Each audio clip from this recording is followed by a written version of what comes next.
네, 판다스 문법의 두 번째 영상입니다. 네, 지난번에 이제 데이터 프레임을 어떻게 확인하는지에 대한 여러 가지 방법에 대해서 설명을 했는데요.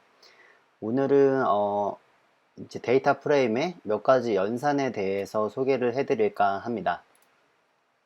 일단 첫 번째로 저희가 데이터를 확인할 때 예를 들면은 건축 연도가 2008년에 지어진 값을 가져와 라고 했을 때는 이제 저희가 필터링이라는 방법이 필요합니다. 그래서 df의 건축 연도 이 값이 2008이랑 같은 값만 가지고 와줘 라는 이 필터링을 조건을 줄 수가 있습니다. 그래서 엔터를 치면은 2008년에 거래된 아파트 매매 내용이 나옵니다. 그쵸? 그래서 여기 컬럼명을 써주시고 연도를 쓰면 돼요. 아까 저 이전 영상에서 제가 2008이라는 게 숫자였죠, 타입이. 여기 보시면은 연도가 여기 인트의 형태였잖아요. 그래서 꼭 인트의 형태로 조건을 써줘야 합니다.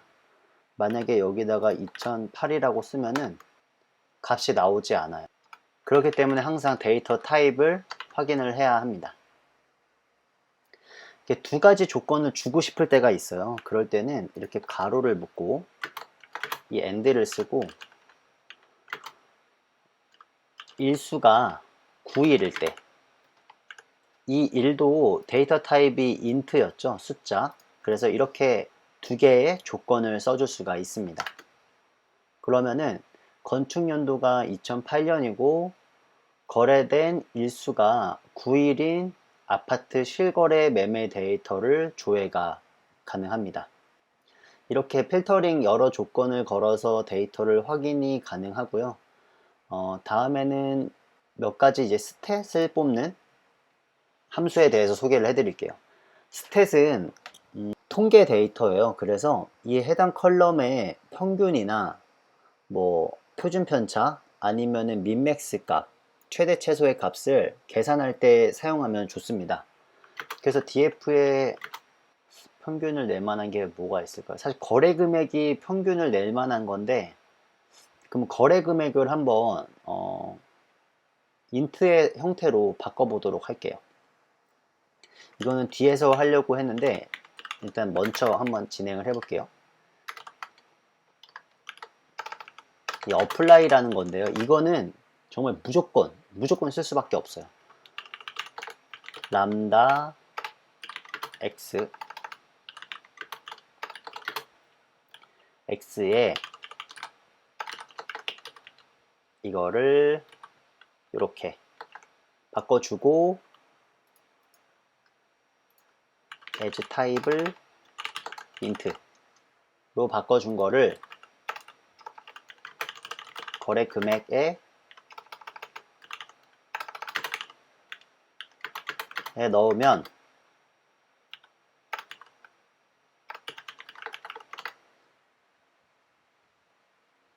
이와 같이 int의 형태로 바뀝니다. 하지만 저희는 또 한 번 더 확인을 해봐야겠죠? 그 dtypes를 치면은 기존의 거래 금액이 오브젝트였는데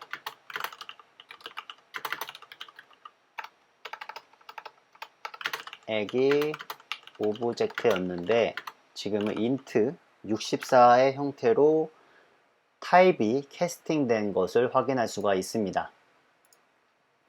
이 apply라는 함수에 대해서 설명을 해드릴게요. 이 df의 거래 금액을 하면은 어떤 게 선택이 될까요? 저희가 이제 위에서 이 법정동을 하나를 선택해 봤죠. 이 법정동을 선택한다는 것은 이 하나의 컬럼에 대해서 값을 가지고 오고 이 컬럼은 이 시리즈의 형태고 이 시리즈는 하나의 리스트라고 생각하시면 됩니다.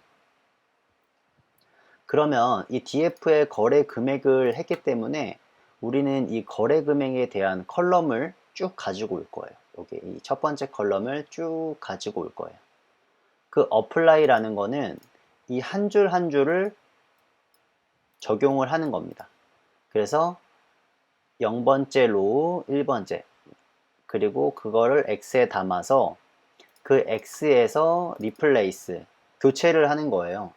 이 위에 있는 콤마를 공백으로 바꿔주고 이 거래 금액의 타입을 int의 형태로 바꿔준 겁니다. 사실 이렇게 두 번을 써도 돼요.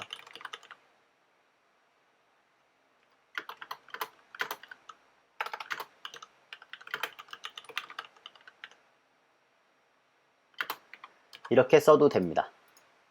여기다 int를 써도 되나요? 네, 됩니다. 이렇게 써도 되고요. 방법은 굉장히 다양합니다. 그래서 이 as 타입이라는 것도 굉장히 많이 써요. 그래서 뭐 예를 들어서 이 거래 금액을 플로트로 쓰고 싶다.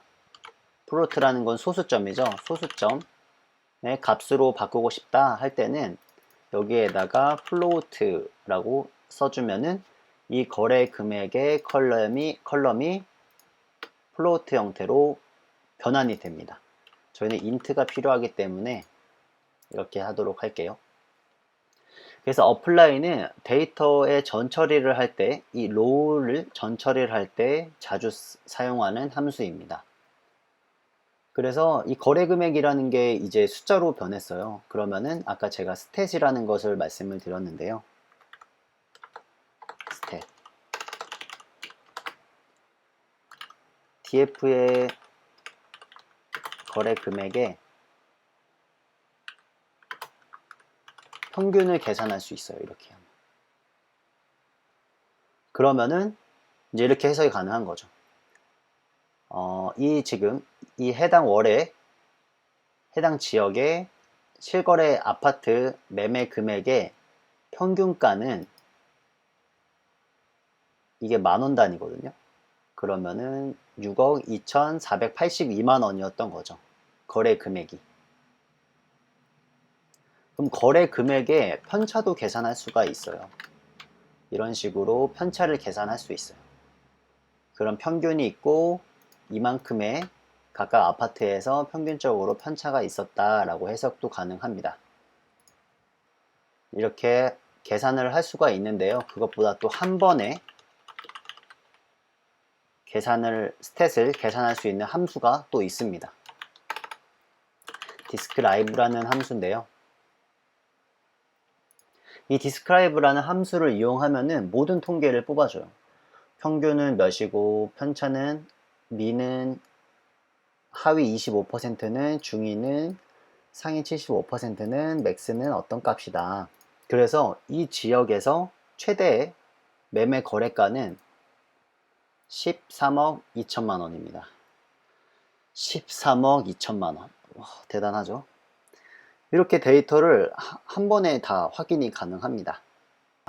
근데 이제 스탯을 뽑다 보면은 저희가 어떤 특정 값에 따라서 스탯을 뽑고 싶을 때가 있을 거예요. 그럴 때는 그룹을 사용하면 됩니다.